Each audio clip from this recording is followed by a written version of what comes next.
Hi guys! Welcome to my vlog. This is Dennis Elizalde, architect and builder and planner. Ito kami guys sa Manila Hotel. Ayan guys.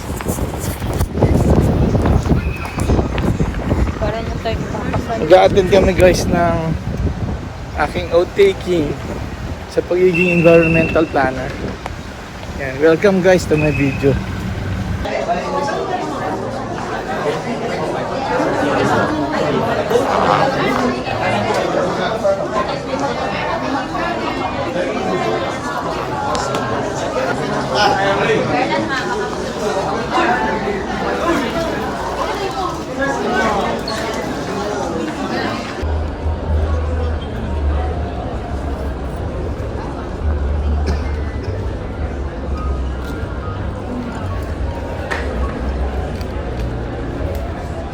Yeah.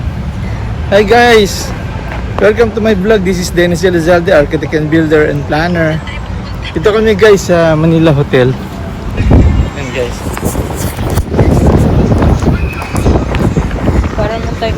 Mag-a-attend kami guys ng aking outtaking sa pagiging environmental planner. Ayan. Welcome guys to my video.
Papel na inyong gagampanan. Sa panahon ng mabilis na urbanisasyon, pagbabago ng klima, lumalalang panganib ng mga sakuna, at lumalaking pangangailangan para sa inklusibo at balansing pag-unlad, higit kailanman at ay kailangan ang mahusay na environmental planners. Kayo ang inaasahang magbigay ng direksyon, maglatag ng malinaw na pananaw at tumulong sa paglikha ng pamayanang handa sa hamon ng kasalukuyan at hinaharap. Ngunit right hand and repeat after me. I state your name. State your address. Hereby solemnly swear that I will support and defend the Constitution of the Republic of the Philippines, that I will bear true faith and allegiance to the same, that I will obey the laws, legal orders, and executive orders promulgated by the duly constituted authorities of the Republic of the Philippines.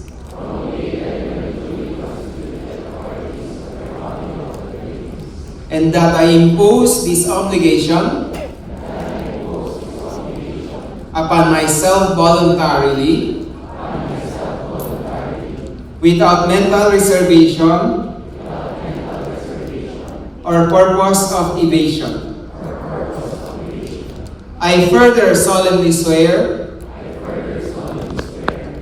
that at all times and places,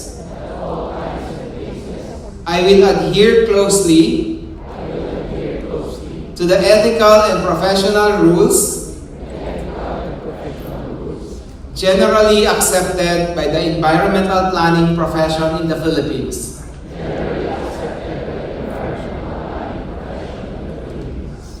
And that I will well and faithfully discharge to the best of my ability the duties and obligations incumbent upon a legally authorized environmental planner practitioner.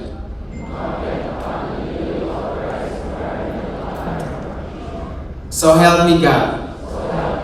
Congratulations, everyone. Thank you very much, Honorable Michael Lam. Sige, so bago kayo umupo, no? Congratulations, everyone. Can we also ask ERC's official photographer kung nandiyan pa po sila?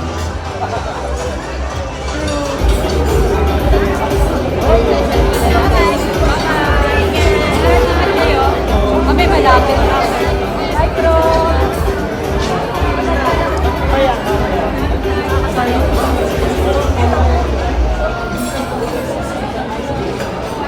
Sige, pag hindi kasha, you may occupy this front part of the stage as well.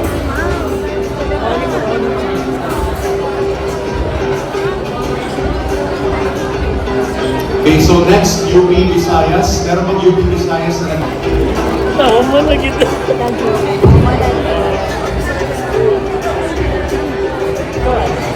Yeah, solo flight.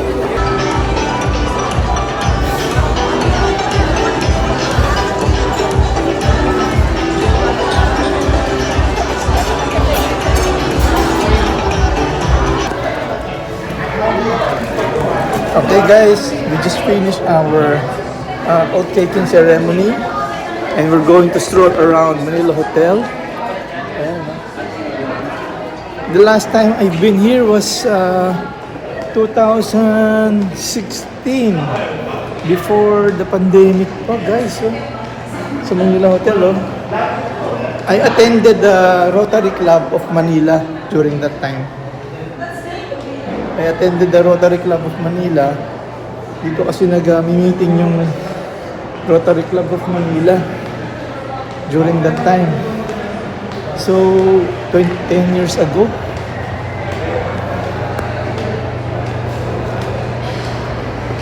Ay, hindi, meron pa tayong ka-meeting dito noon sa Manila Hotel. Yung client ko. Ay, oo, may... saan yun? Client? Sino client ko ba? Parang yung napapagawa ng restaurant. Di ba nagkape ka dito? Oo, anong year yun? Pandemic yun eh. Before pandemic. Before pandemic. Baka ano yun? Sa Manila Meet, Diamond Hotel yata Diamond yun. pala yun. Diamond Hotel yun, yung may client ako na nagpapadesign ng restaurant sa abroad. Sa Riyadh, Saudi Arabia. Nagawa na yun eh. Hindi na ako binigyan ng picture. Pero okay lang.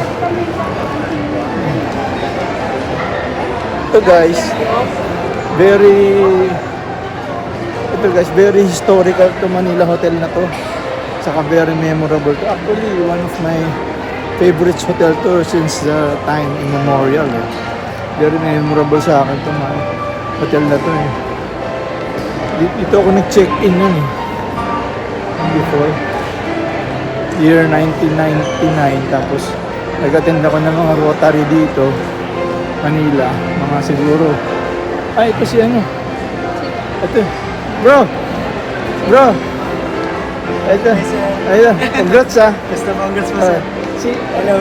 Ano na, dati naming staff, si Intern sir. Intern sino? Kier po, Kier Giesta. Si Mr. Kier, architect din siya. Ano po, parang 2018. no, 2018 po. Oo, bagong graduate ka lang nun sa Adamson ka, di ba? Adamson. Kasama na sila Renz Tumanglao, sila. Oo, sila. Kasi kamusta na sila?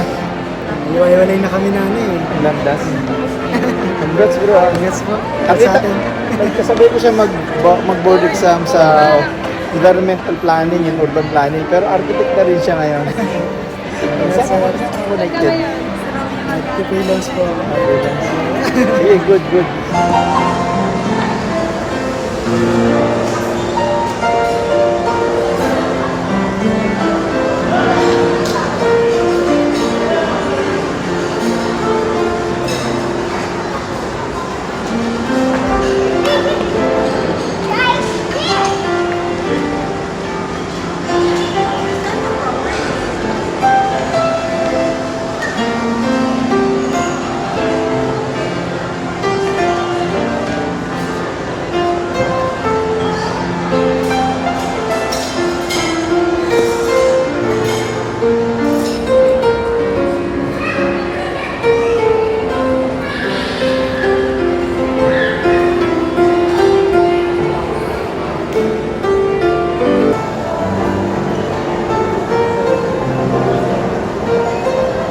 Nagko-coffee ako dito minsan dati sa Manila Hotel para lang relaxation, gano'n, mag-isip-isip, gagawa ng mga plano-plano, sketch, gano'n, sa Manila Hotel. Pandemic guys, ano, daming na apektuhan, nagka-reset lahat. Kaya nawala na yung mga old habits ng mga coffee sa mga hotels, 5-star hotel. Kaya ngayon, coffee na lang kami sa bahay. Let's go.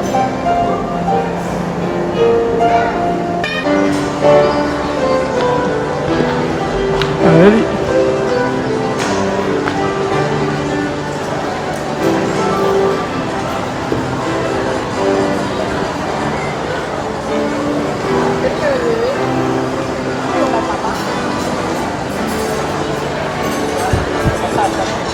Ay, nagko-coffee ako dyan dati.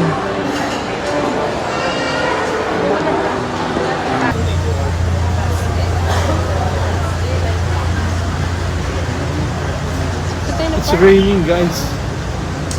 Wala na palang ulan. Pwede na kami pumunta sa parking.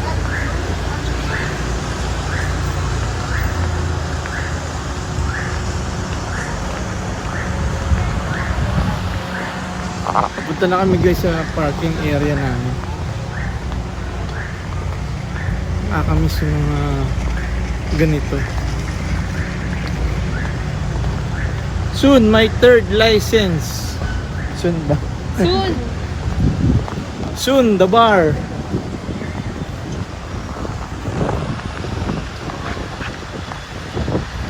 As architect and planner, my second and soon to be third license. Soon the bar.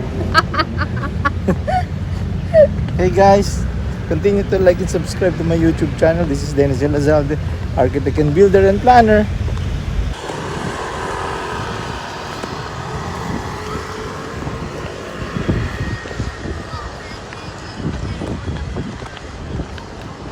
Uy, tayo. Dali, video mo. 1, 2, 3.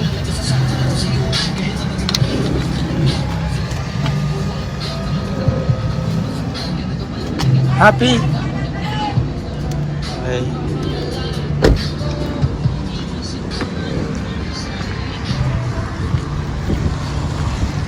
Happy? Happy. Happy?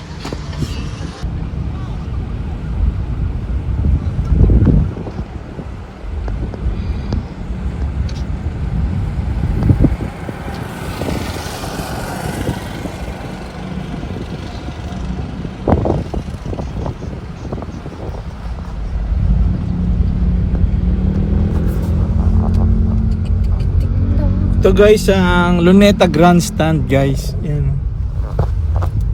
Yan.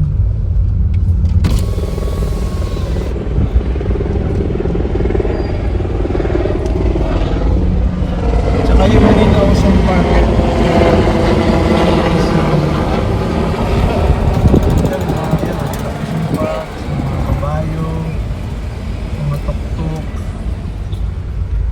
Uso na ngayon dito guys yung mga tuk-tuk eh. Galing sa Thailand. Yung mga tuk-tuk na motor. Tapos yung gustong-gusto ng mga foreigners yun guys.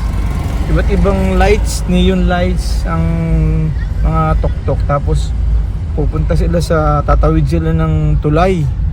Yung bridge ng MacArthur Bridge o kaya ng diyan sa may Loton. Yung mga tulay dyan, 3 tulay, tinatawiran nila. Yung sa may Santa Cruz, papunta Santa Cruz, Plaza Lacson, tumatawid sila dun guys. Ganda ng feeling, sarap ng feeling ng nakatuktok dun eh. Dumadaan ka ron. Dito kami guys dati nag-event ng mga United Architects of the Philippines no, sa Intramuros chapter ng president ako. Andyan. Diyan kami kumakain guys. Meeting kami dyan. Ako yung isa ako nun sa district director ng Area B2 tsaka president ng UAP Intramuros chapter. Ngayon naman guys, pasok naman ako ng PIEP Philippine ano yun? Ganda ng kabayo niya ah. Ganda ng kabayo. Laki ng kabayo kuya. Laki no? Imported ba yan? Imported? Ganda. Wait lang guys, bibili lang ako bibili dito ako guys sa Ruas Boulevard.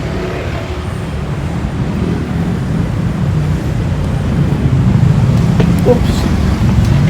Wait lang guys bibili lang ako ng highlighter eh. Yan guys. Try muna ako guys ng Stabilo Boss highlighter para sa aking review sa school.